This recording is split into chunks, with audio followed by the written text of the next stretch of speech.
Hello! Hi there. Welcome to Microbiology Journal Club, where we nerd out big about all things small.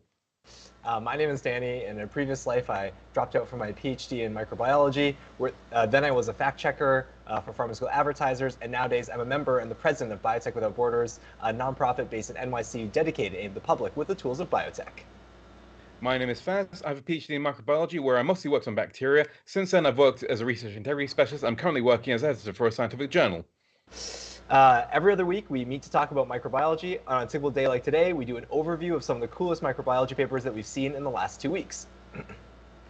And also, we want to do deep dives into viewer-selected papers. So please give us a comment or tweet your suggestions for a deep dive, and we'll look into making that content. Yep, you can follow along with all the papers that we discuss on either week in our shared Zotero library, our social media handles, and the link to that library are in the doobly-doo below. And boy, do we have a show for you today. First up, we figure out why scientists have bred flies born with COVID in their hearts. We also look at an explanation for why cold weather can give you seasonal sniffles, very topical for this time of year. Then we look at a vaccine against urinary infections that comes in a pill that you put under your tongue, and then a vagina on a chip. But wait, there's more. Then we'll also look at how armadillos manage to survive with leprosy in their livers, and how to make synthetic bacteria move. We also get clues to the evolution of symbiosis, all that and more. So please stay tuned. Yeah, Uh, absolutely. And yeah, so, oh, sorry, go ahead, Fuzz. You want to say something? I was gonna say wait, I was gonna. Sorry, apologies. I'm doing tech stuff behind the scenes and I've got thrown off. But yeah, First up, we've got an incredible paper that was selected by Danny. Yeah, it's a SARS-CoV-2 paper. Maybe for those of you who have just tuned in, like we started like coming together to speak about papers because we want to keep up with all the SARS-CoV-2 literature. It's certainly slowed down a little since then, but there's still a lot of interesting stuff coming up. And of course, it's an infectious disease that has a lot of impact in today's world. So this one's called SARS-CoV-2 Nsp6. Damages Drosophila heart and mouse cardiomyocytes through MGA/MAX, complex-mediated increased glycolysis. And so they're using Drosophila here as a model organism to study disease. And I really enjoyed reading the introduction to this paper because I feel like they spent a lot of time talking about why are they even using Drosophila, because it's not a human. You know, there's some obvious things, but where it's not exactly the disease system that we're concerned about. But of course, it's an invertebrate. It is a metazoan. Right, so there are some things that are related between flies and us. Like there are proteins that are homologous, and that can help inform some of the stuff that we learn in terms of protein interactions between SARS-CoV-2 and Drosophila proteins. I think they said one of the statistics they say here is that 90% of the virus host interactome, so that's like proteins that are interacting from the virus side and the human side, are 90% of those proteins in the fly in the fly interactome have an analog in humans. So yeah, that's what we're dealing with here. They use, because we have full genetic control over these animals, they're able to create a fly that expresses a SARS-CoV-2 protein. They have 12, I think, proteins that they're looking at. Yep. 12 proteins, and they drive that protein expression with a heart-specific promoter, Cristae-Like style, I think.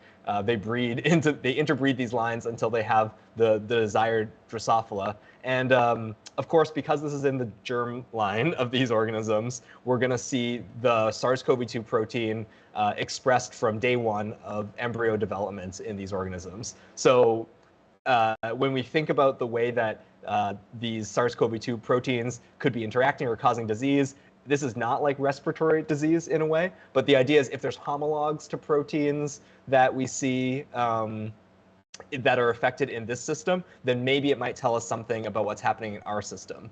And of course, this is easier than infecting a bunch of mice with SARS-CoV-2 directly into the heart. There's a lot of advantages. They can get a lot of data here without having to deal with the difficulties of a more complex organism. Yeah, I mean, because I think a lot of these effects are quite subtle in mice and in humans. So, Mm. and this is not a subtle model. These Drosophila are literally born with the proteins that SARS-CoV-2 produces, Yeah, and they have to, and so and it so causes they've got the problems. yeah. So, like, if there's a pathway they interact with, they have an opportunity to have that interaction, whether or Mhm. not it happens in vivo or not. Um, Yeah. and they do target the heart specifically as well, which is also quite interesting because you can see like because it's not going to be able to mimic the disease, but it's going to be able to tell you something about it. Hmm. So, and I think the advantage with like flies is because you breed so many of them. They're like all the because I think combining the kind of throughput of in vitro studies with the uh, like anatomical information you get from in vivo studies. That's Hmm. why like flies are kind of even though they're very dissimilar from a lot of moles, you see them kind of being crowbarred into a lot of like Yeah. diseases because they have this amazing kind of utility in this Hmm. field. Yeah, they draw attention to this idea of like whole organism, like inside of a fly, like they have this whole metabolism that's going on, building the heart, right? All of these interactions have to happen over the course of the whole fly's lifetime, and so the way that SARS-CoV-2 protein gets into the like is able to interact during that whole process of living essentially and mess things up, like then we can learn something about maybe what proteins that SARS-CoV-2 protein is touching and how that might talk to disease that is more relevant to us. So again, they focus on the heart, so they have these.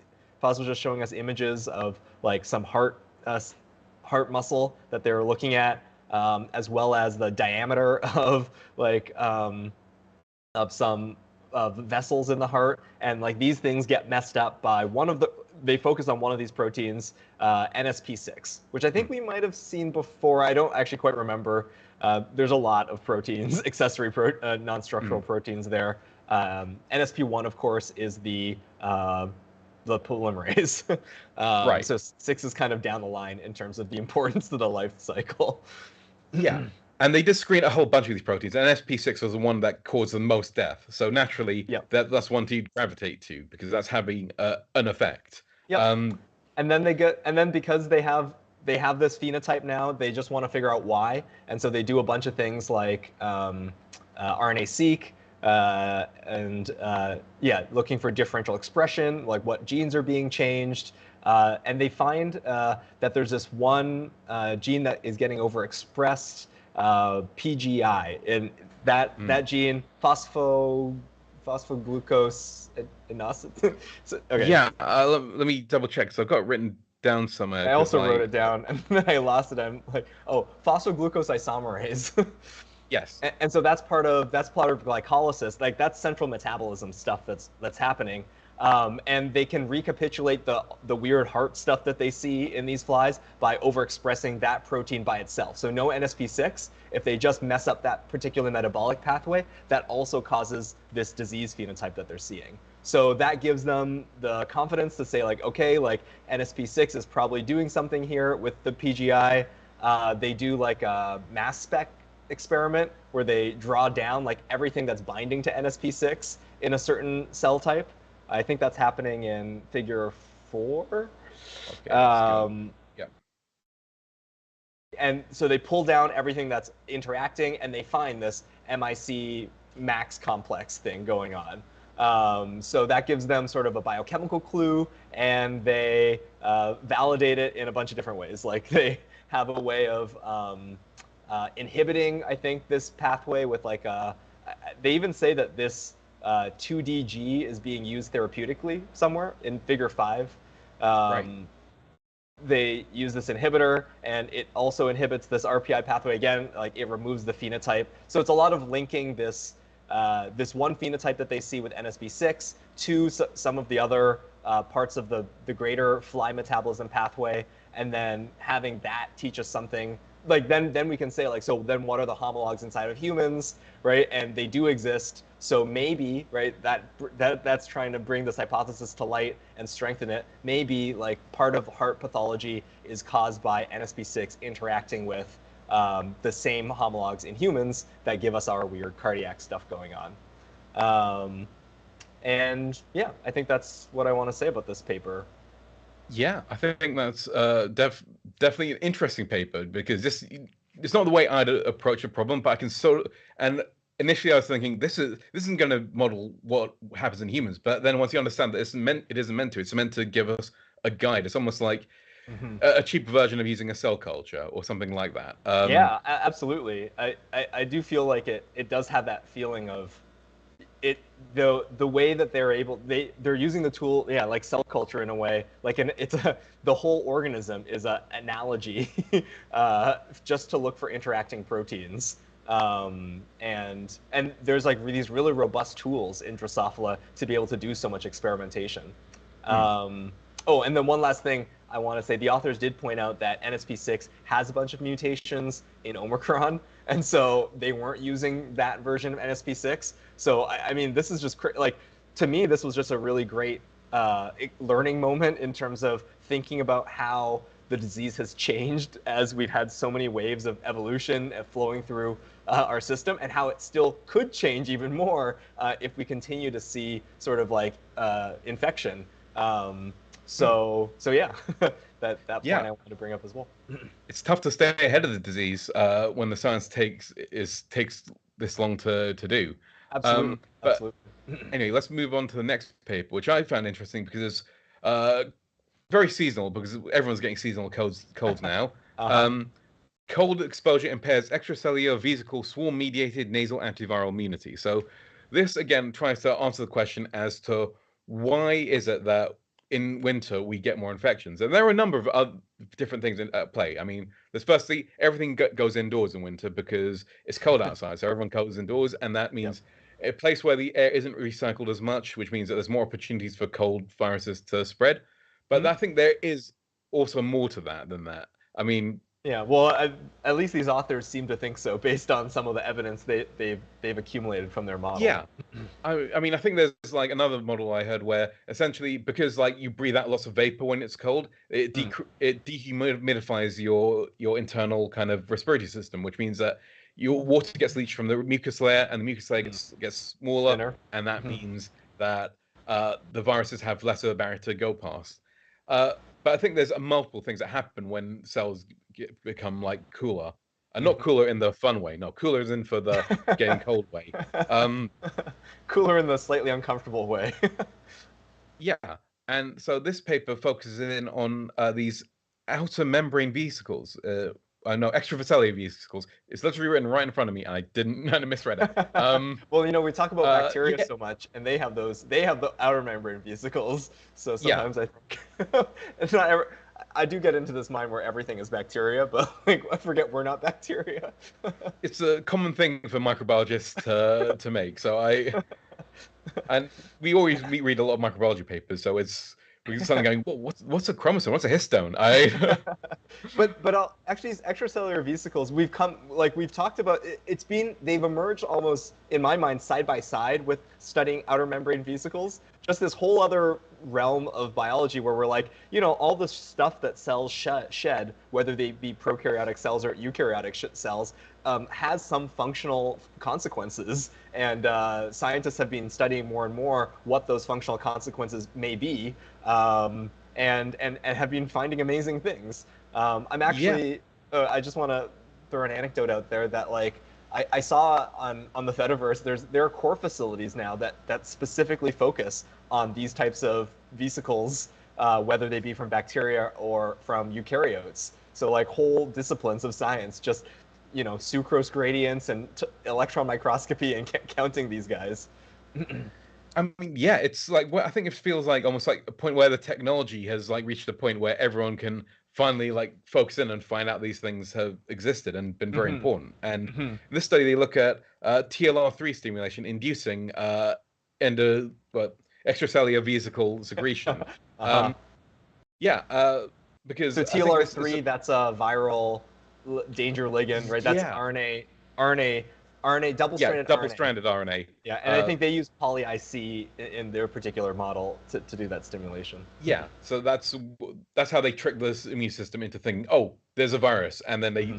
they spew out some extracellular vesicles, and these researchers have been able to go look at those vesicles, look at what's inside of them, and compare them to, say, vesicles that you just usually because these are produced by the body all the time, but I think different types get produced in response to different stimuli. So things like that produced during TLR activation are things that are very antiviral. So I think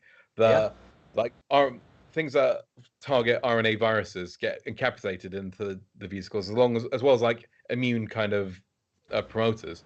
And so they look at a couple of things. They look at how in fact having these little blobs that have a bunch of surface proteins on them can end up mopping up the virus, because viruses like looking to target cells, and these can almost act as decoys for the virus, where the virus thinks it's going to a cell, but it's actually going to a vesicle, and inside that vesicle is a bunch of viral stuff.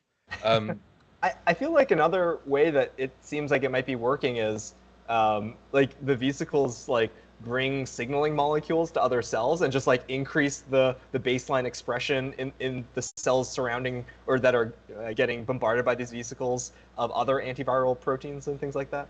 Yeah, that's exactly the thing that's almost like more important in terms of, because because having one person fighting is great, but recruiting an army of people to fight with you is really helpful when you're trying to fight an infection. Right. Don't take me too literally with that. That was. Yeah, I think it's. I mean, it's.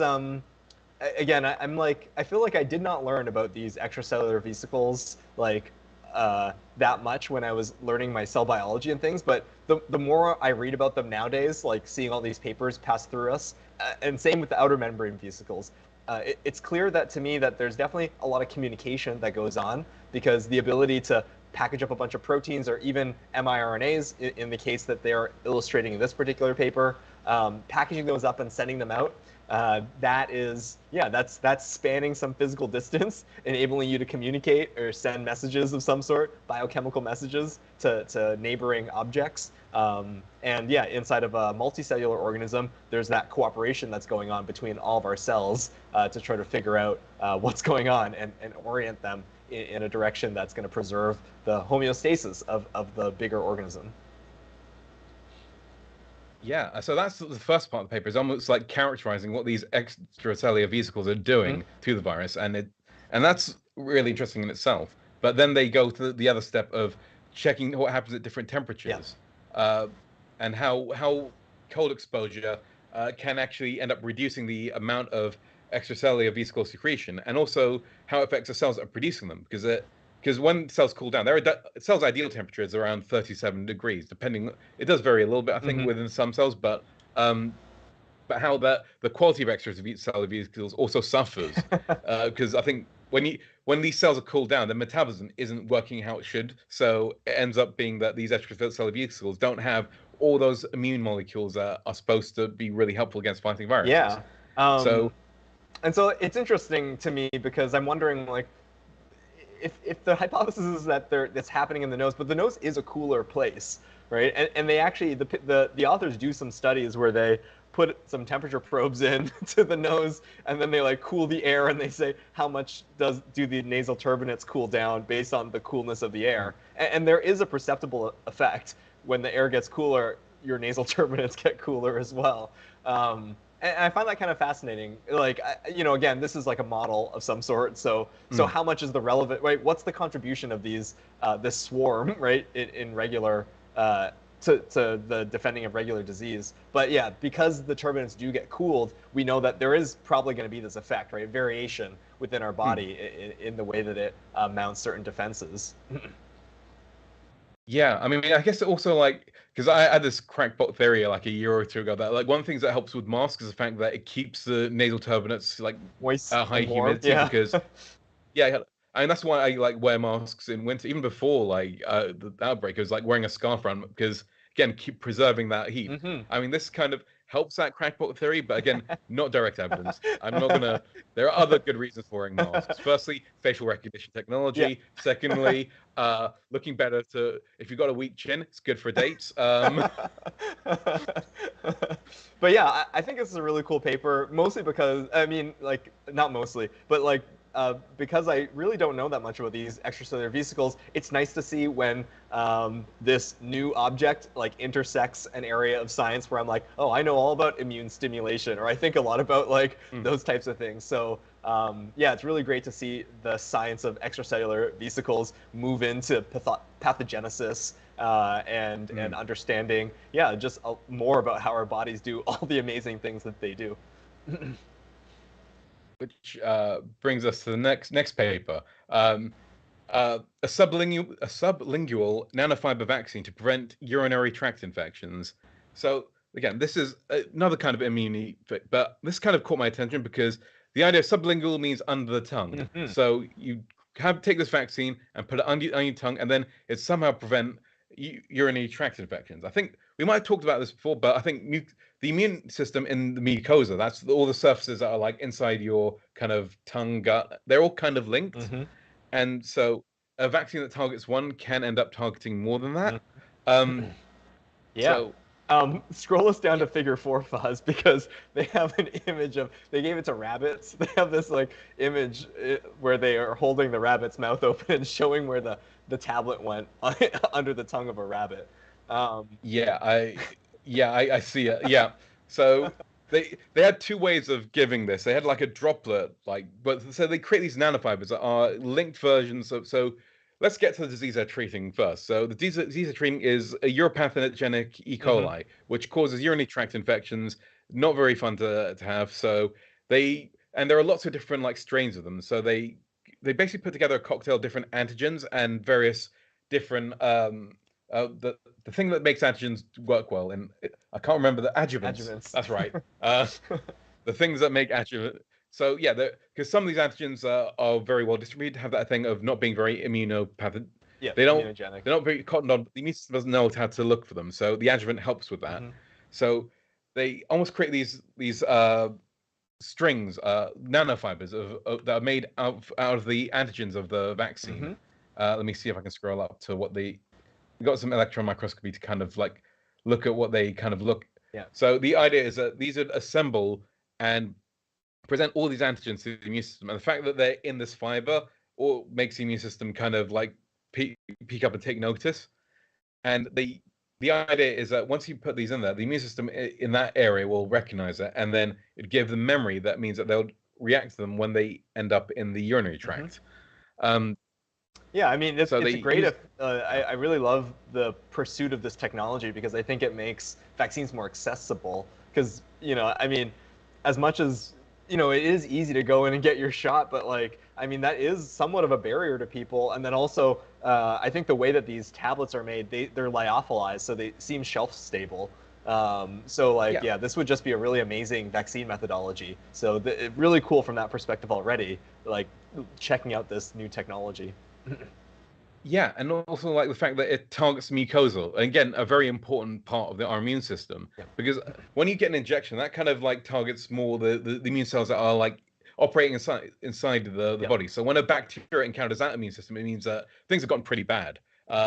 If a bacteria has gone inside like kind of your systemic immune system, then you really want the immune response to work well. So that's why those kind of shots are really good. But if you want to like hit bacteria when they first arrive, then bacteria and viruses and whatever, then having a mucosal response can also be very helpful at heading things off earlier.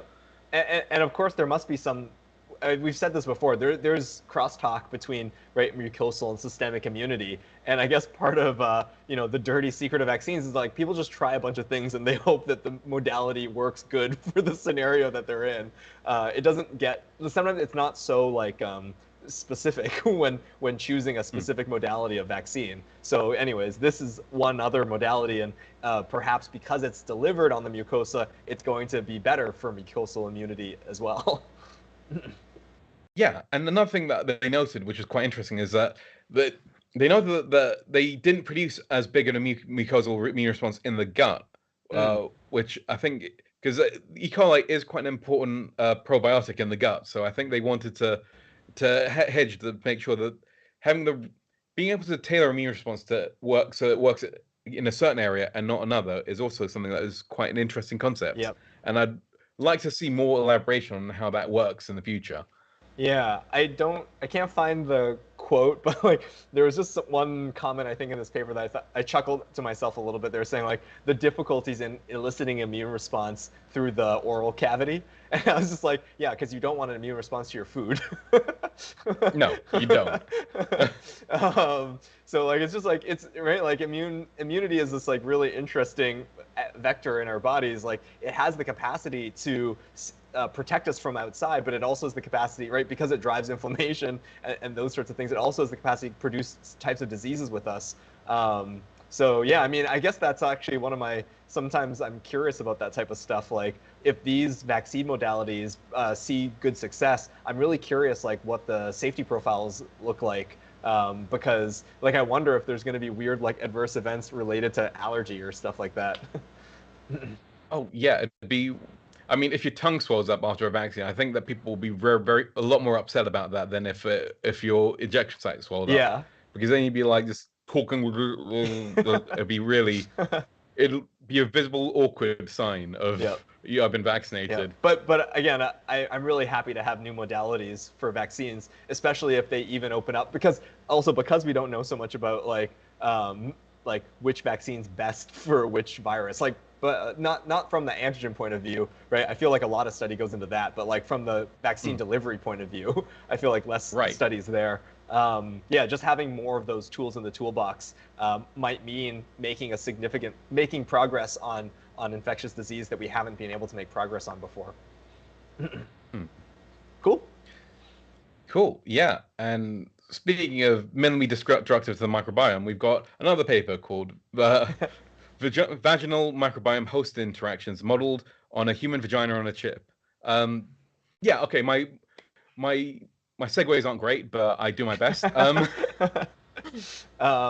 is I found this is a really cool paper. It's really similar, not really similar, but it has a lot of parallels to stuff that I did in grad school because I worked on a skin culture model where it had like a similar setup. You have an epithelial layer made of primary cells, and then you have a feeder layer that's made up of collagen and some feeder cells of some sort. And then based on the setup of the system and maybe something in the media, the epithelial layer differentiates, which is just amazing to have in a cell culture model these differentiated cells that have cell-cell junctions, like they're behaving like an epithelial layer in all of these functional ways. Yeah, so they do this on a chip, essentially, where they have two flow cells to feed both layers. And they're able to reconstitute a vaginal epithelium there, which seems really awesome. And it has some of the functional characteristics you would associate with a vaginal epithelium, like maintaining a low pH. Yeah, I mean, it reacts to hormones, and they also like produce lactic acid. So the vaginal cells produce, I think it's let me double check because there are two flavors of. It's one of the one of the right-handed or left-handed ones, and then I think the microbiome steps in to make the other side. Yeah. So the vaginal cells. I keep tripping over that word. I don't know why. L-lactate is produced by vaginal cells, and D-lactate is produced by lactobacilli. So they could test whether they produced like a functional microbiome based on what type of lactate they detect, because lactobacilli are so important to like just that area. They do a lot of protecting of the microbiome. And they test like non-optimal like vaginal microbiome system. So there are lots of organisms that organism. So the good organism is the lactobacillus, but then the other one is G. vaginalis, or they have a bunch of them actually. P. bivia and A. vaginae. Yeah, so those ones, like again, this is kind of like a lot of the work of setting up these types of models is showing like how they're going to be like things in real life. And so it's known already that some vaginal dysbiosis results in a higher pH on the vaginal surface. And so they're able to reconstitute that as well, sort of a disease state. So we have a model now that has two states, right? If it's colonized with good bacteria, we get a low pH scenario, right? Good sort of good barrier permeability, right? Good barrier permeability meaning low barrier permeability, right? And then when we have the disease state, a higher pH, and then maybe a higher barrier permeability. Yeah, I think that this is like really interesting technology in terms of like looking at potential applications, because I think this is one of those those areas that don't really get enough like research. I think. Yeah, I mean, there are there are other reasons for systemic problems in right in finding more drugs for women in the biosciences, but certainly having this piece of technology will help in lowering the barrier to try to find drugs. And I think a useful, like you pointed out, that this model is responsive to sex hormones. Yes. Which is, like a very important part of the body, and the vagina in specific, that it does have like fluctuating levels of sex hormones throughout a lifespan, as well as month to month. And so like having that ability replicated inside of a model might help when we're testing drugs in this particular circumstance, because it is, again, replicating something that's realistic inside of the human. Yeah, completely. I mean, I fully acknowledge the fact that we're two guys talking about this, and we probably aren't the experts. But this is something that I think is going to be quite important, because I think that variability is going to be very important to acknowledge in the future and for developing treatments. Yeah, and is something that maybe like current models don't think about as much, or have difficulty in incorporating. So having somebody do the work to have that put out, I think that's great. Yeah, I mean, there's especially because being able to dissect like what's happening in the microbiome during the whole like cycle is going to be something I think is quite important that we don't necessarily have the full like grasp on in the way that we should.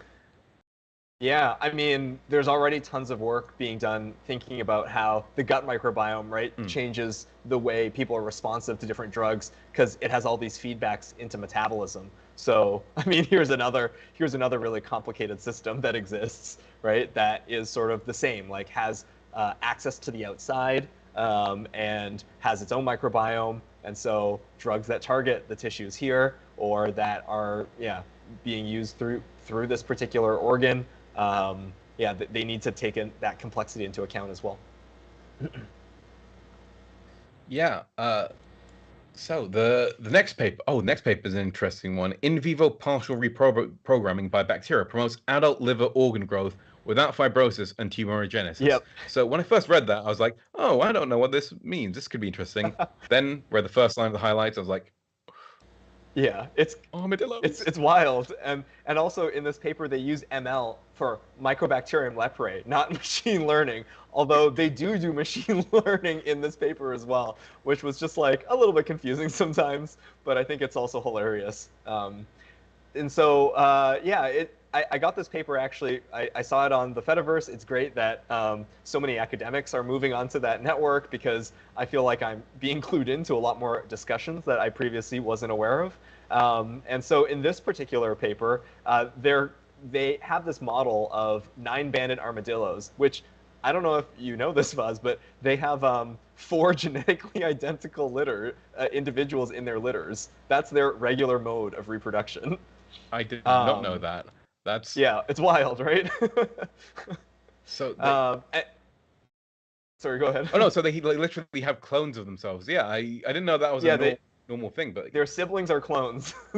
they have a quadruplets. They regularly have quadruplets, identical quadruplets. I mean, I feel isn't that common? I feel like in the animal kingdom they have litters. It's like humans have twins that are genetically identical.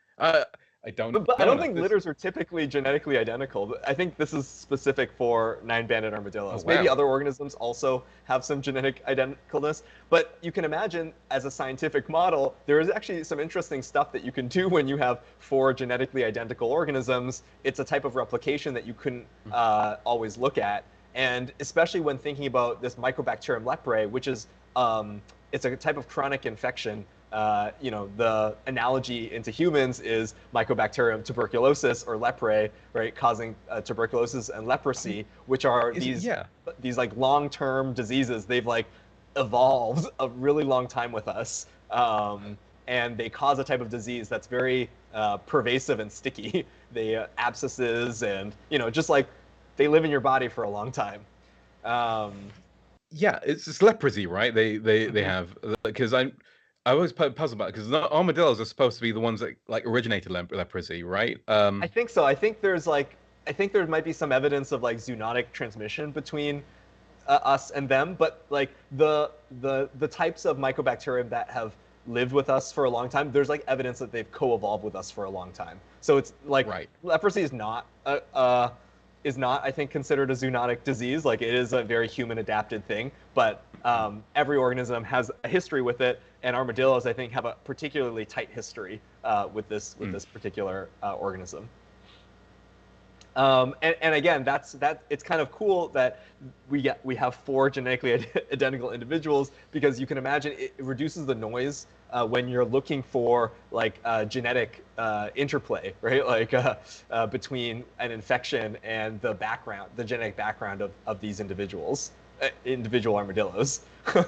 Anyways, so there's a form of infection with these armadillos where it takes up residence in the liver, and I can't remember what the angle the authors said why they wanted to look at this specifically, but like there's something about I remember, it's because of iPSCs, of induced pluripotent stem cells. So this area of technology where you can express some transcription factors in some cells, and then all of a sudden they become stem-like, meaning they can regenerate again. So that's really fascinating because how do we look at liver regeneration, or how could we stimulate liver regeneration or any organ regeneration in general? And because Mycobacterium leprae is such a closely host-associated bacteria, there's some evidence and thought that it is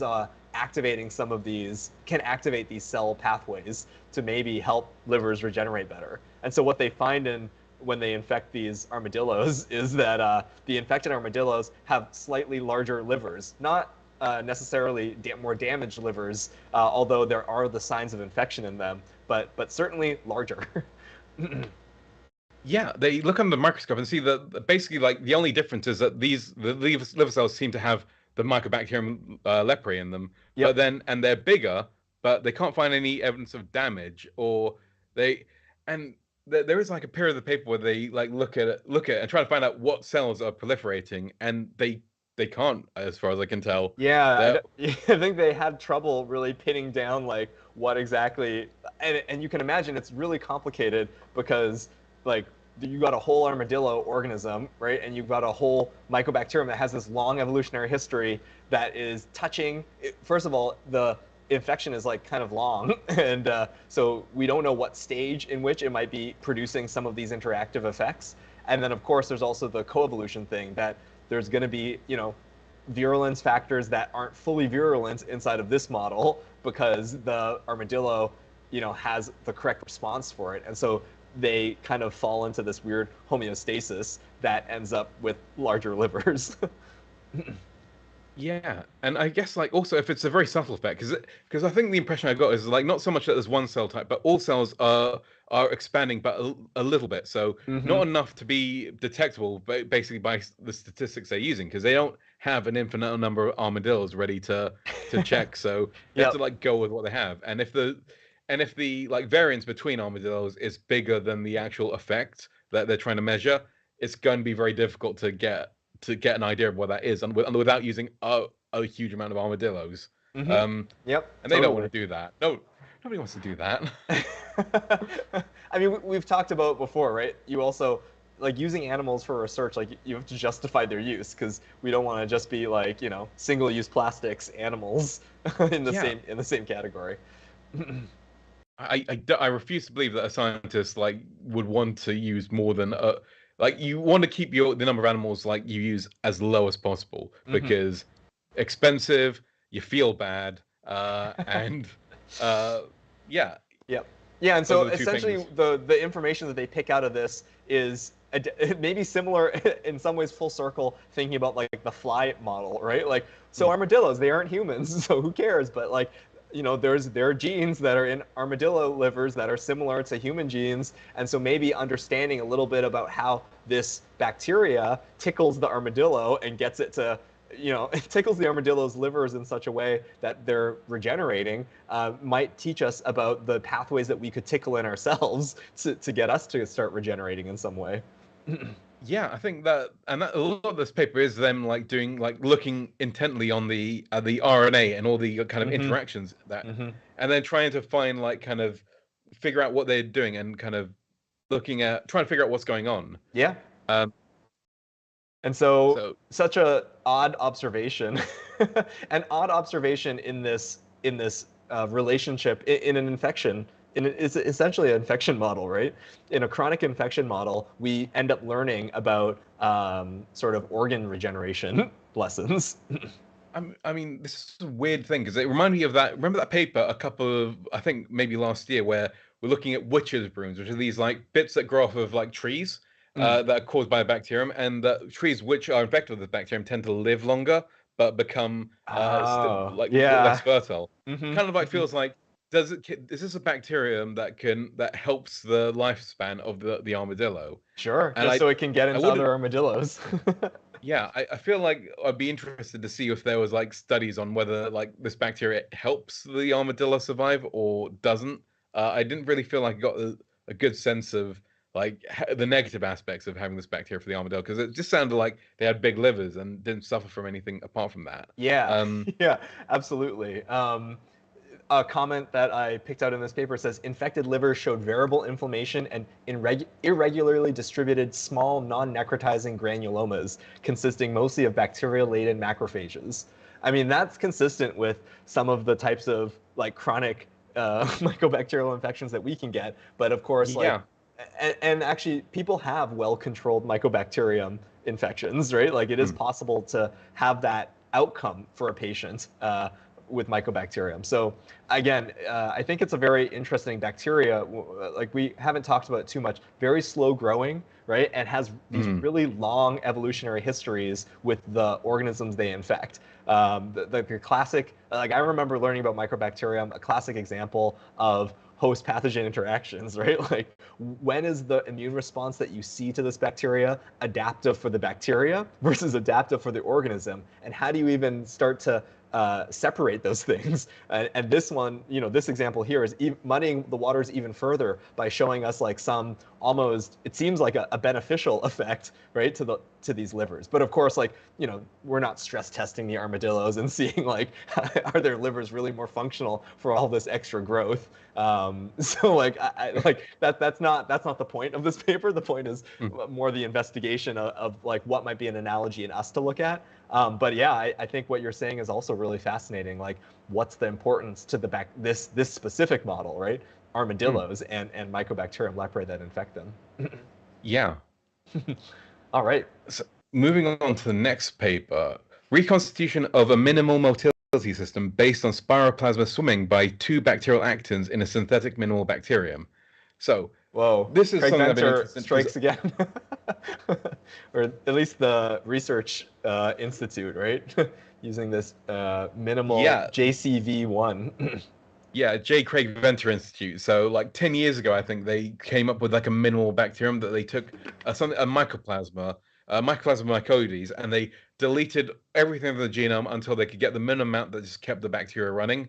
And they've been going through iterations of that to create like a minimal bacterium. The idea is like getting close to having like an idea of how to create a synthetic bacterium. Yeah. And people have been doing this type of work for a long time, just because I always like to try to take Craig Venter down a peg, but he's like other researchers have been wondering what are the essential genes, right? And they have approached it in many different ways. Like there's a big study in Bacillus where they try to they delete all the genes in Bacillus and try to figure out like what are just the essential genes for Bacillus.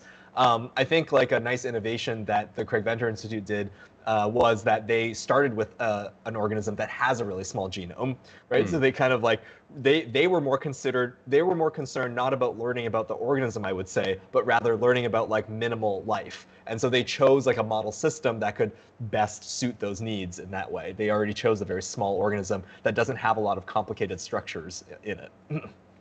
Yeah, which makes it kind of an interesting chassis to use to test out like an enzyme system because Hmm. you have it is basically all that's there. So you can figure out all the minimum stuff that you need to get something working. I think that's what they're doing here, where they look at motility Yeah. of how bacteria can move. I So was hold on gonna a minute. say, And I don't think I really thought about how like they were gonna use this particular synthetic organism like in the past. And now reading this paper, I'm like, oh, like this is really cool. Like you can just they plop in 7 different genes, right? That are like, will these 7 genes recapitulate a motility system? And they know that it does work in this spiroplasma, which is a related organism. So yeah, there's just like pop out the genes, put them inside of this minimal chassis, and see what happens. yeah, and Spiroplasma is an interesting choice because it is kind of in the same family as Mycoplasma. So they Hmm. already had that kind of gimme of like maybe this will work just out of the box. Um, Yeah. I think that's just the hilarious, like, working out of the box. Like, we're talking about, like, living organisms, right, with all this evolutionary history, and it's like talking about it as if they were computer programs, essentially. I mean, And you're that's just the like, goal, right? yeah. To get programmable things. So Uh-huh. they have this Syn3b organism. So I've got like a slide up where you can see uh, it doesn't usually move apart from like maybe through diffusion. And then you got Spiral, the oh god, I forgot the name of it already because Spiroplasma. it's not on the screen. Spiroplasma. Spiroplasma. Yep. And then they add these like 7 genes from Spiroplasma, and they manage to turn the Syn3b into a motile organism. So something that can move Yep. around under its own steam. Yeah, and so again, it's not like they don't have any idea of what's going to happen because they are able to identify these 7 genes because of work that's been done in spiroplasma before. They know this type of Right. motility requires like a helical fiber that runs through the bacteria, and then the ability to sort of like change the helicity, I think is what they call it, of that Yeah. particular fiber, and that switching motion makes like, an end twitch, and then the end twitching is what kind of like moves the bacteria around. And they're able to reconstitute that same like switching motion, and also you can see the same helical shape emerges from some of these spiroplasma, Yeah. I think or that's not linked spiroplasma, because microplasma. mycoplasma, because I think like it changes the cytoskeleton of the whole bacterium to Mhm. be turned to that spiral. And that's like a part of that system of how it switches directions. So, Yeah. and I think what they found is like, yeah, they reconstitute. It's not perfect at reconstitution. There are other things that are needed, presumably, but it's still got a major amount of what's going on. Yeah, well, if you roll us down to figure 3, you can kind of see like they zoomed into, one of the spiroplasma or one of the mycoplasmas that has the 7 genes, and like, it's not like it's not a perfect wavy line. There's still some glob parts to it and stuff, right? Like just reconstituting those proteins doesn't make it, and it doesn't move the same way. It's what they show Right. as well, right? Like it has Yeah. a less range of motion because it's just plunked into something with no context, essentially. Yeah, I mean they've got these motion tracking things where like you can see these paths of the spiroplasma and the synthetic, and you can see the synthetic is just much smaller and they're thicker, which means that basically going more in the random directions, whereas like spiroplasma tends to be a lot more directed. Yeah. Uh, and also there's that bit at the end, the kind of the head, for want of a better word, where like kind The of pole, a pole. the pole, Yeah. where they again, it's like a blob in the Syn3b, Yep. but in Spiroplasma, it's still it's not perfect, but I think they've reconstituted enough for that to work out how the system works. Yeah. Yeah. Yeah. I And think really cool. I mean, I love this application for the synthetic mycoplasma, and sort of like the test bed that it does. Oh man, these are great videos. oh yeah, this is because they delete different parts of so keeping that minimal idea of like uh what is necessary. They delete out parts of the genome that they inserted to figure out which ones are essential for motion. Hmm. And thing is, I think what we find is that most of them they can still move with at least one of the genes deleted, apart from MREB5, where you can see there's this like really thick one where it's not moving very much and it's just like jolting. Um, Yeah. so I mean, this is and giving me yeah, memories of like, wait, man, we talked about this weird thing where it's like the biophysical properties of biofilms and how like when they like collide, like it like changes the way that the structure of the biofilm is. And like there's this kind of like engineering mentality where you're like studying something that happens in a biological system, and then you're trying to figure out like some first principles from it. So then maybe you could go back to the drawing board and maybe make something like you could reconstitute an even smaller version, right, of this motility, and then be able to, I guess the idea, as you said, is to be able to just like drop in a very specific module into some chassis and say, now we have bacteria that move in the way that we want them to. Yeah, and so moving on from the deleting one gene, here they delete two genes and then figure out what's maintained. So like for instance, if like they create this diagram which basically show like whether something can still swim, whether there's still some kind of movement, and whether there's no movement but just a helix shape, and basically using that to trying to like feel out what's going on in this relationship, and what genes are essential.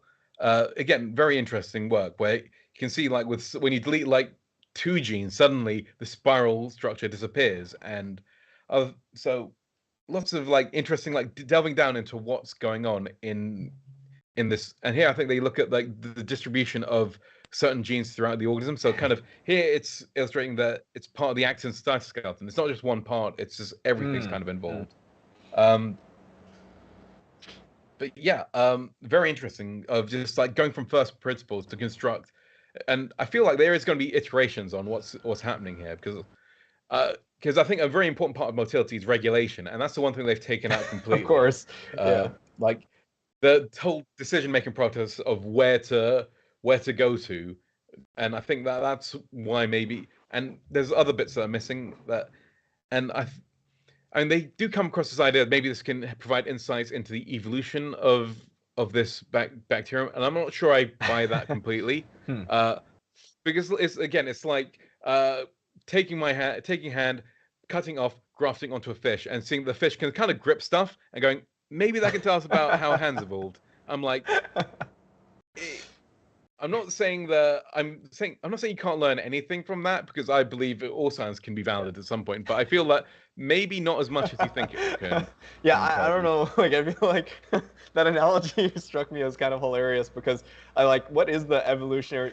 People always say that like sometimes the evolutionary distance between two bacterium can be so much bigger than the evolutionary distance between us and some other like macroorganism. And so I don't know how much that applies to this scenario, but like it could be the case that we're closer related to fish than this bacteria is related to the system that they put theirs in. I literally was just picking the most ridiculous example I could think of. That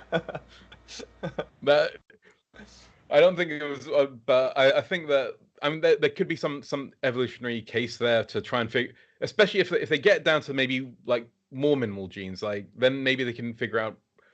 But yeah, I think it's more important from the engineering perspective of like putting these things together, figuring out how these systems work in of themselves, and like almost creating a cassette that you can put into different organisms. Say if you want to build up, engineer an organism that swims to a certain place and exhibits a certain behavior, I think that's quite an important thing to have under control and to understand. Totally.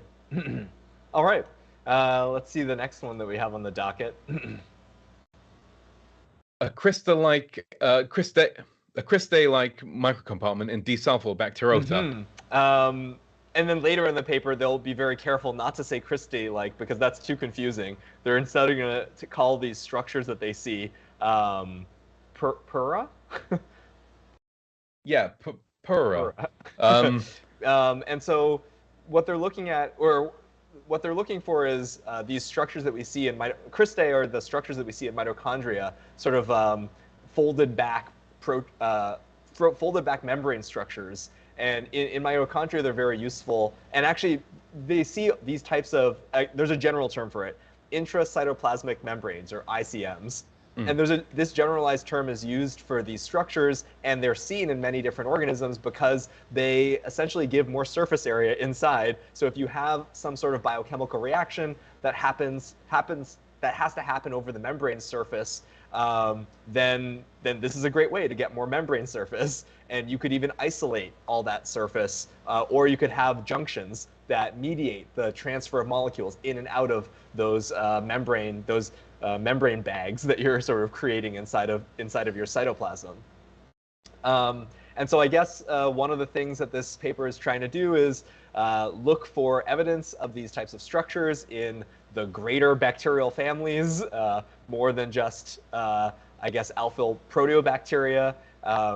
And they do that through electron microscopy. Some great, almost, I think there's a 3D element to this, EMT, high resolution, three-dimensional electron microscopic tomography. So that's like taking a slice, looking at the image of it, and kind of like moving the camera so you get a little bit of an angle, and that lets you reconstruct some of that three-dimensional density inside of the little slice that you got.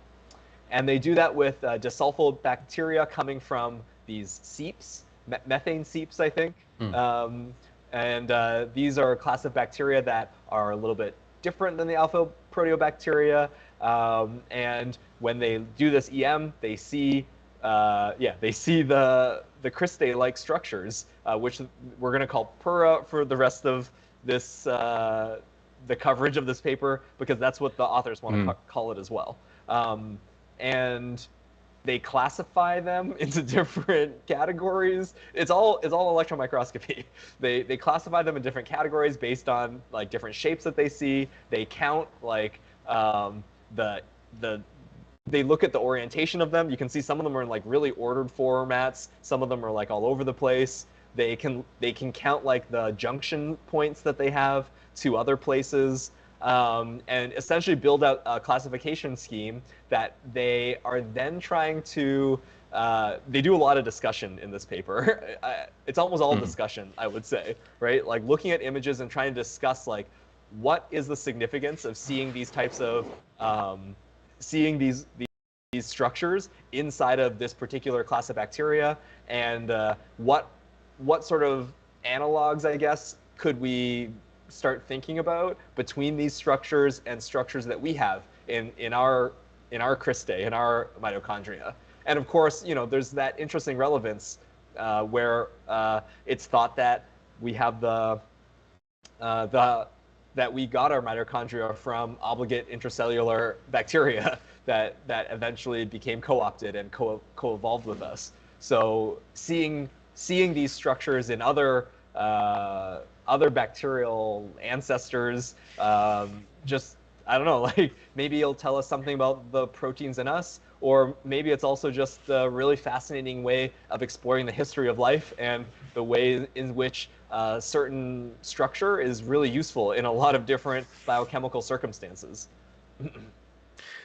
Yeah, I mean, I'm very, very interested in this because I think like, well, because of the mitochondrial aspect of it, because like back in the day, they thought the mitochondria were absorbed into a bigger archaea-like archaea, and that they formed this kind of this endosymbiosis where mitochondria will do some respiration, do some of the metabolism, and the eukaryote will do the other half.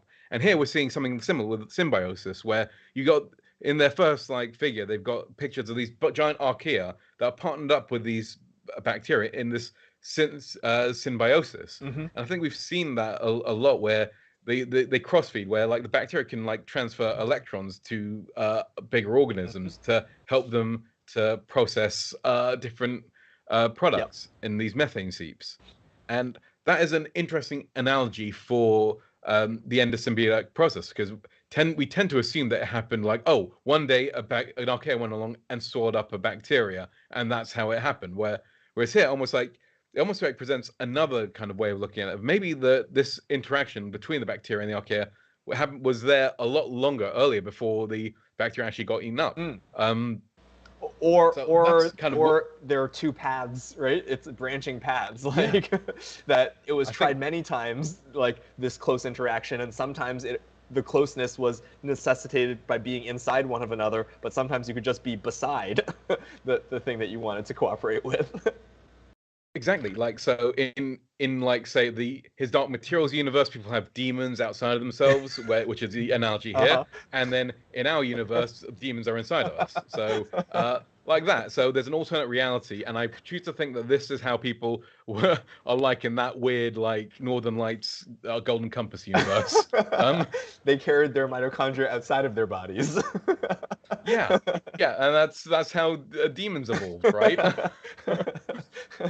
The key thing is it doesn't have to make sense in that. It doesn't have to make sense at all because it's fictional science. But but yeah, I think that like these types of observations, they're so fascinating because just looking closely at the diversity of life out there ends up because we know that the bacteria and the archaea are such ancient lineages of organisms, and I think they get often overlooked because they're so small we can't see them with our naked eye. So training our microscopes on this sector of life, living in really strange, not strange, but like maybe the strange for us, right? But like living in strange for us or habitats and seeing the different structures and stuff that emerge, then seeing that those structures have parallels to things that like we see in our own biology. I mean, those types of stories, I think they just really highlight the interconnectedness of life and like some of those really cool elements and that wonder sometimes that comes from studying science. yeah, speaking of like wondrous things that happen like too small for us to see, we have this great paper called "Spatial Self-Segregation of Pioneer Cyanobacterial Species Drives Microbiome Organization in Biocrusts." Yeah, I'd never heard of biocrust before. I thought that was just a term for like, I don't know, weird biology stuff that gets dried up on the surface. They're actually talking specifically about these microbial communities in arid environments. So yes, they are crusty biological depositions, but they're specific ones that they're talking about out there in specific biomes. And yeah, Foz just brought up a great picture that they have of one. This is one of the samples that they took from this somewhere in New Mexico. And they know from previous study of these biocrusts that they're often made of cyanobacterial colonies. And cyanobacteria make pigments because they're photosynthetic. And so they first say, well, just looking at these crusts, that, oh, we can kind of see where we think different concentrations of bacteria live because we can see the different colorations between them. And they essentially follow up on that observation into the micro realm, where then they say, okay, well, if we culture the things, or if we do 16S sequencing from these bacteria, or wait, maybe they don't do 16S, but if they do some sort of sequencing from these bacterial colonies in the different locations, and we also plate them, and we do microscopic observation of the bacteria that are in these different areas, we can see that they are different. That the things that are colored in one way often are dominated by one specific species, and the things that are colored in another way are dominated by another specific species. Yeah, I think the two main like movers and shakers they found were M. vaginalis and P. solocrustae, where it's a kind of an either-or situation. You either get one part which has a lot of M. vaginalis or one with P. solocrustae. So, like, what's going on here at this level? And they do some cool plating. Yeah, they move it out into an agar plate to try to interrogate why this segregation is happening, and they see that like when they put like a mixture of the two bacteria of these two cyanobacteria on a plate, and they keep looking at it over time, they start to see like in the microscopic fields that they're looking at, they're becoming more of one character or another, so that there is some sort of self-segregation going on just in the plates. And even just looking at like the exudates from one of these bacteria and the way that the other bacteria either grows towards or away from it, they also see that those exudates contain something that are driving these cyanobacteria to self-segregate. So they stay away from the exudate of the other, but they kind of are agnostic to the exudates of their in-kind organism. Yeah, I mean, so exudate's almost like the extract of the bacteria. So the essence, the perfume, the smell of it. So the sweat. So yeah, so we can definitely see that with M. vaginalis, that kind of like runs away when it encounters P. solocrustae. So it'd be quite interesting. Yeah, and then one of the final observations, or the other, at least just one other observation that I wanted to highlight from the paper, is they do some more sequencing of not just these two organisms, but some of the other organisms that associate with them. And so these locations also have like a different microbiome, essentially. Mm. And so, you know, in the sort of like ecology-minded framework of trying to figure out what's going on here, they're maybe taking the view that the self-assorting behavior of these two predominant organisms in the biocrusts, what that does is it also sets up these an assortment of the microbiota in the biocrusts themselves as well. And you know, that's just useful for understanding the complexity of this particular environment. And I think these are really important in the arid environment because they do some nutrient cycling and stuff. You know, not a lot lives on the surface of these arid environments, so understanding them better is really quite important for conservation and just understanding, like, yeah, how does biology survive in some of these more harsh, because it's very arid, it's dry. That's the crusty part of this whole scenario. Yeah. It's kind of dry environment. So yeah, what are the adaptations? What are the community structures that we see in these types of things? Yeah. Yeah, so our next paper, the origins of transfer establish networks of functional dependencies for plasmid transfer by conjugation. This is a sequence gazing paper where they look deeply into the sequences of things. But we talk a lot about, well, we talked a bunch about antimicrobial resistance, and we know that moves on plasmids. So it is important to learn about plasmids and the diversity of plasmids that are out there and how plasmids move between different organisms. Because the movement of plasmids between organisms is one of the mechanisms in which we can move antimicrobial resistance. And so in this paper, they do some sequence gazing, and specifically, I think it's not just that they use a lot of automated pipelines. It seems like they did a bunch of their own annotation as well, and diving into it, which is, you know, quite a bit of work to go through that. But what they're able to pull out after looking at things is they find a whole bunch of plasmids that don't really have the genes to do conjugative transfer, so they couldn't move by themselves. And I think maybe in the past, people have just thought, well, those are just dead in the water in some ways. But in this paper, because of the relationships, because of the evolutionary relationship between some of these ORETs that they're finding and their relationship to other ORETs that are inside of other plasmids that are in the same bacteria, and those plasmids, they do have the machinery to move others around. They come to this conclusion, the authors come to this conclusion that maybe some of those plasmids that we thought were just dead in the water are just moving with the machinery from other things, which actually maybe it's a bit of a false flag, or it's kind of like a false argument for me to say that there was such a division, because I don't think when people think about it enough, it's like, why would they be around if they couldn't move by themselves? I mean, so being able to pull it out. Oh, go ahead, Fuzz. I was going to say, like, vertical transfer is like probably like the idea that some plasmids are useful. They just get passed down from generations, and maybe they used to have this, but then now they don't. Gotcha. But then that would seem. But I mean, if you did your genetics analysis, then you'd see very distinctly how those would be segregated from everywhere else. So they'd be on like kind of a family tree, would be very different. Oh, Whereas yeah. I think what they found here. Yeah, like, thanks for jumping in there. That is the perfect counter.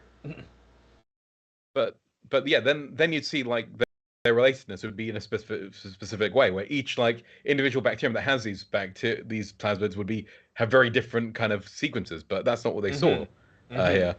Yeah, so meaning that so that I guess it is an evolutionary pathway to sort of lose some of these things and then just hijack or go along with the other transfer mechanisms that already exist inside of in these bacterial families. And specifically, I guess they start to characterize a little bit better Staph aureus versus E. coli, because Staph aureus has like a lot of these plasmids that don't have any way of moving around.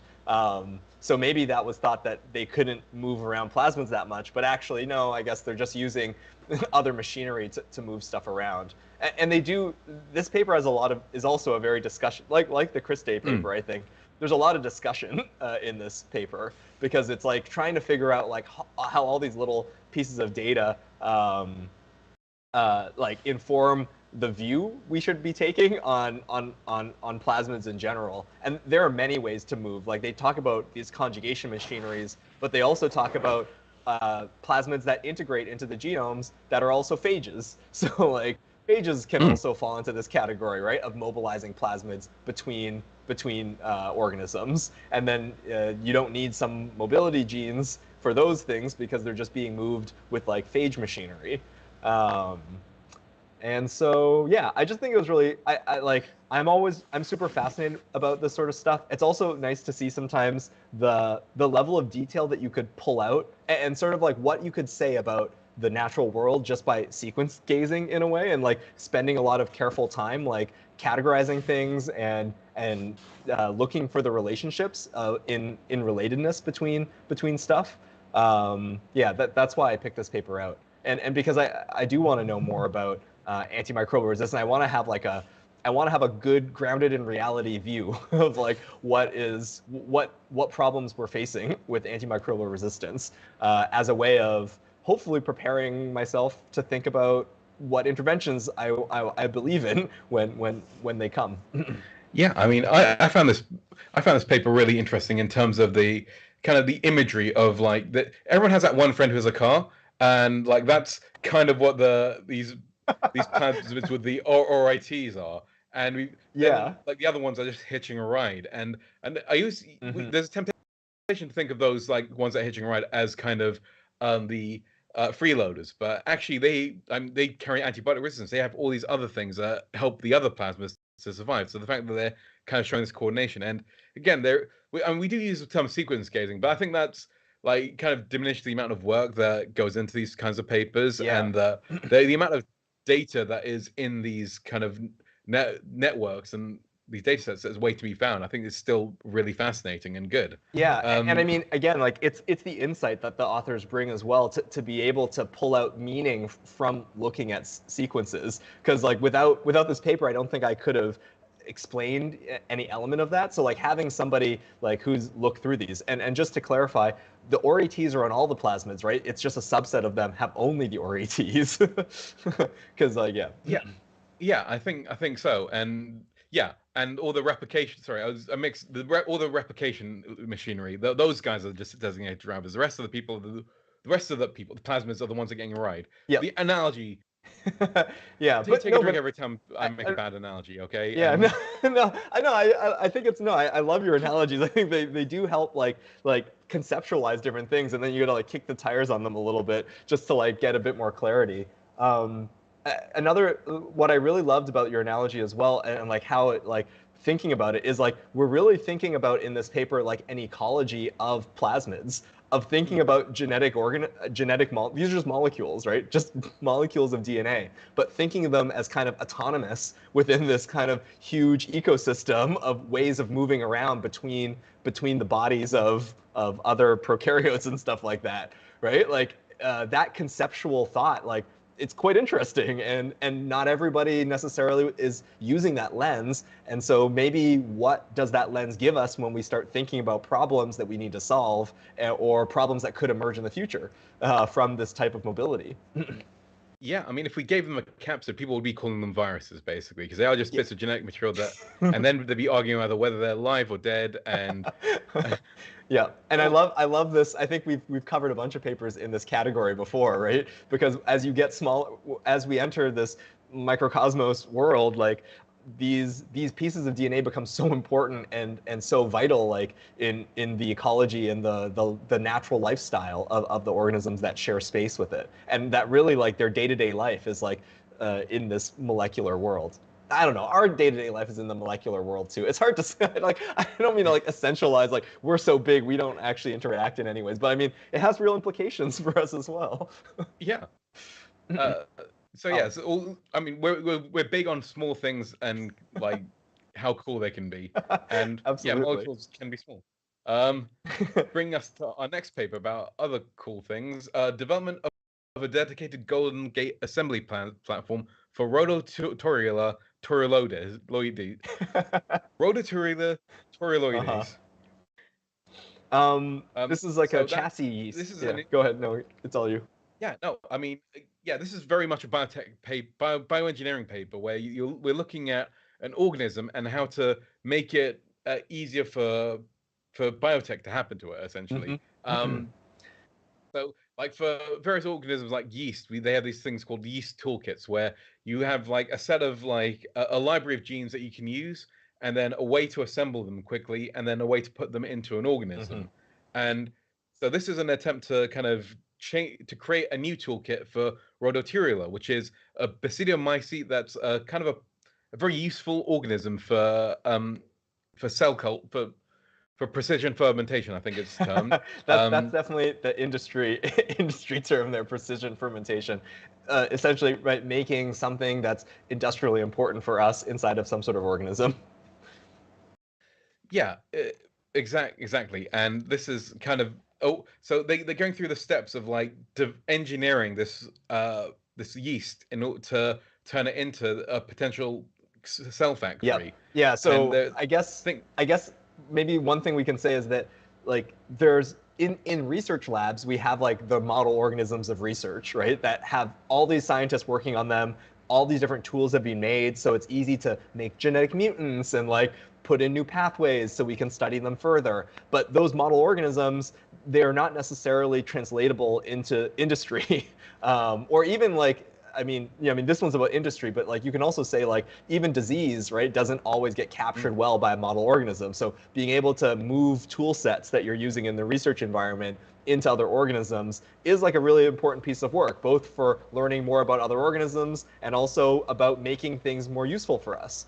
And one thing that I found interesting in reading the introduction about this particular yeast is that they're saying like choosing things like the breadth of carbon sources that it can use, right, is like a decision factor in what you want in your fermenting tanks. Or something that I encountered when I was working in more of an industry setting is like the inhibitory capacity, because like the food streams that you feed things in industry, it's not just like pure sugar because it takes time to purify that. Like you're going to feed like some sort of waste stream maybe that came from another industry. And so there could be inhibitors in that waste stream that inhibit the ability for those organisms to grow. And so something about this yeast seems like they're resistant to some level of those inhibitors that could be found in the feedstock.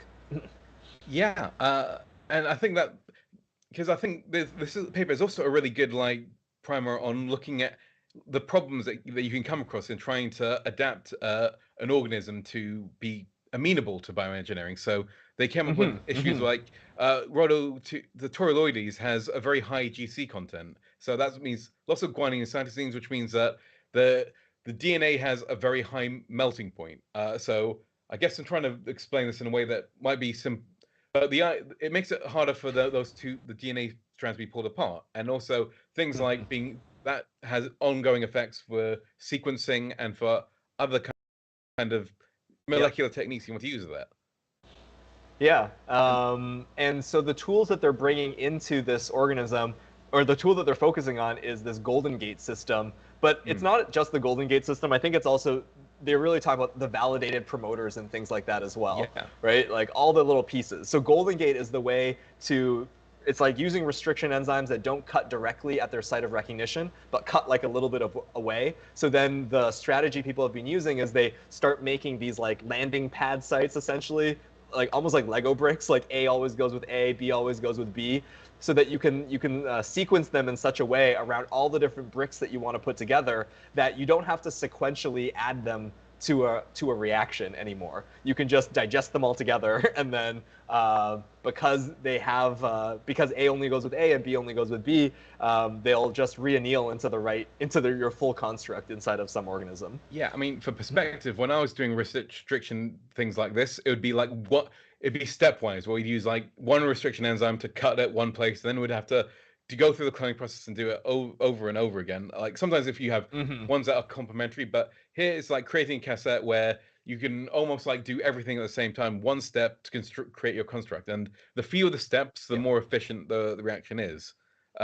Yeah, as long as those landing pad sites, we'll say, are like the right ones around the particular modules you're working on, you essentially create a system where you can swap in any promoter right into that section. And indeed, people do reactions where they just make libraries of combinatorially combined plasmids, and then they just test like what order of things works better, right? Because we're talking about engineering at this level, right? There's a very specific endpoint engineers want their organism to produce at, and so like they're just gonna treat DNA like a piece of code that they don't quite understand how it works exactly. So they like just randomly refactor it in all these different ways and then see which works best. Yeah, and in this study, they use some enzymes from the carotenoid pathway. Am I reading that right? I think yeah, so. Yeah. Mm-hmm. yeah, Making beta carotene. yeah. So again, this is I think we've seen this reaction being used for a number of test beds for biotechnology. Yep. So it's something that we understand quite well. So it's a good way to test whether the system works the way we want it to. Mm-hmm. And and this is where the promoters come in. So promoters are the bits that they're like the starting pistol for the translation, transcription, the production of whatever protein you want to produce. So some promoters are good where they allow the thing you want to transcribe highly, and some are like less active. And I think they even like characterize things on how stable they are. So for instance, if you have a product and you repeat that experiment a number of times to see how it produces, and if it's got a low standard deviation, that means it's pretty stable in how much it produces. Mm-hmm. So there's a lot of different things to think about when you're starting to think of genes, not so much as but as like you want to behave in a specific prescribed way. Yep. Yeah, that's that engineering for sure. And yeah, I think that's a good explanation of what this paper is. It's really cool to see when new chassis are being developed, and I would be really interested to know. I mean, I don't even know. Like, I'm sure this chassis is probably already used in some industrial processes. I just didn't pick that up from reading the introduction at all, but you can imagine there's a lot of diversity out there. Like, there could be many organisms that would benefit from becoming a chassis of some sort, and it's really work like this that begins that process of like then making it something that people are actually using inside of industrial applications. Yeah, I think that on that note, I think that we've gotten that I've said all I need to say on that paper for my end, but yeah. Me too. So join us in 2 weeks for more cool microbiology news. Yeah, 2 weeks, or should we do a bit? Because next week is Christmas, the week after is New Year's Day, and wanted to make sure that and we might take another week off depending on the situation. We might do 3 weeks for the holidays. Yeah, I think maybe 3 weeks, but okay. And so you guys can enjoy Christmas and muse and send us any scientific papers you want. We want to remind you, everyone, that we're very enthusiastic about microbiology and somewhat qualified. It is possible we didn't get everything right. Science is about thinking critically and asking the right questions. So if you have any questions or corrections, please let us know in the comments. I totally agree. You can reach out to us over Twitter or Mastodon, and we both believe that peer review is a process, and it requires folks to have read the papers to make it work. So if you think you have something to add or found something unclear, just let us know. Yeah, thank you so much for joining me. It's been a pleasure chatting with you. Same here, Fuzz. Tune in 3 weeks for more microbiology content. Goodbye. Bye-bye.